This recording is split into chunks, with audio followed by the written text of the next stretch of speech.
Yes, we're having a good time doing it 9 at 9. We have a blast, and I hope you have a blast when you are with us. How many times have you heard people say if we don't evangelize our children, if we don't evangelize our neighbors, then Christianity will disappear from the United States? That if we don't do whatever we have to do next, then we'll lose this nation or whatever. How many times have you heard something like that? And you feel enormous guilt and pressure that somehow God won't have the people he needs to be able to carry out his mission. Have you ever thought of how arrogant that thought is?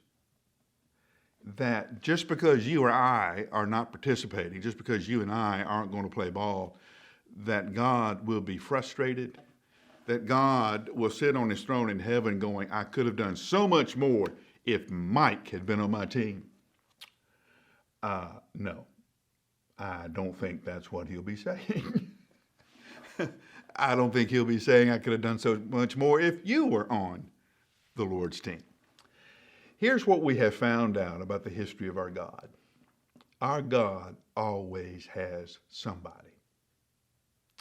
He always is working. He's always got his eye on someone. Now, they may not be famous. They may not be known by you. They may not be anybody you would expect.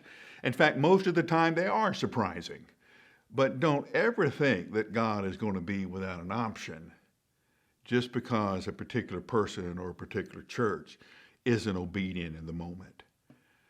The whole world was disobedient to God, but God had been watching Noah.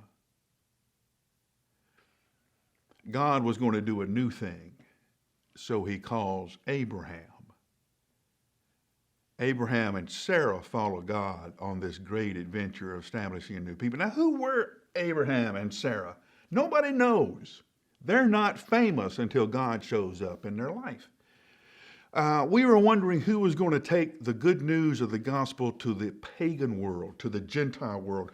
Who would have that kind of courage? Who would have that kind of calling? Who would have that kind of training? Who would be skilled not only in the ways of the empire, but also have the depth of Scripture to be able to interpret it to a new opportunity? Well, that person was Paul, trained by some of the best rabbis of his day, a Roman citizen.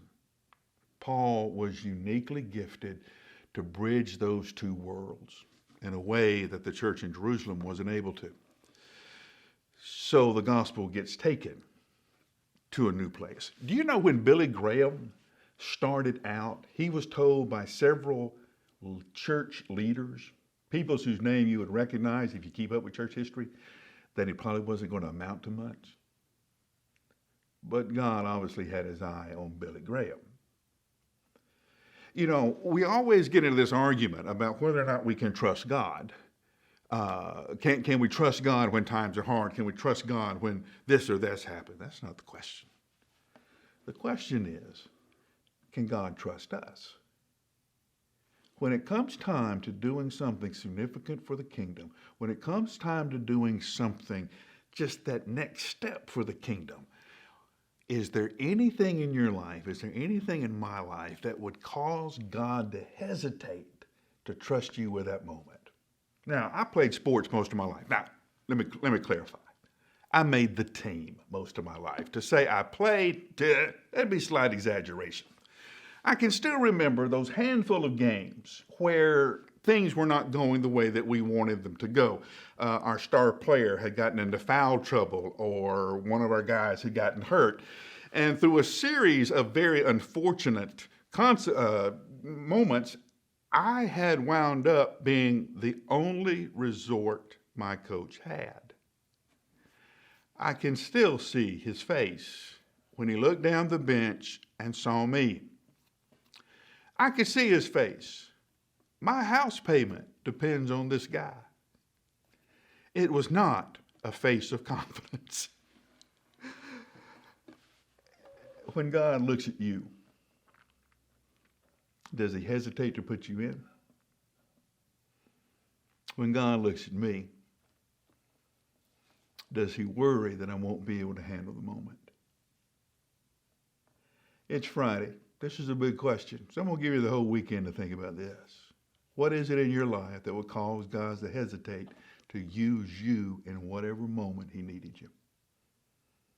God always has somebody. He's always got his eye on somebody. Is that somebody you? Is it me? Think about it. I'll see you Monday.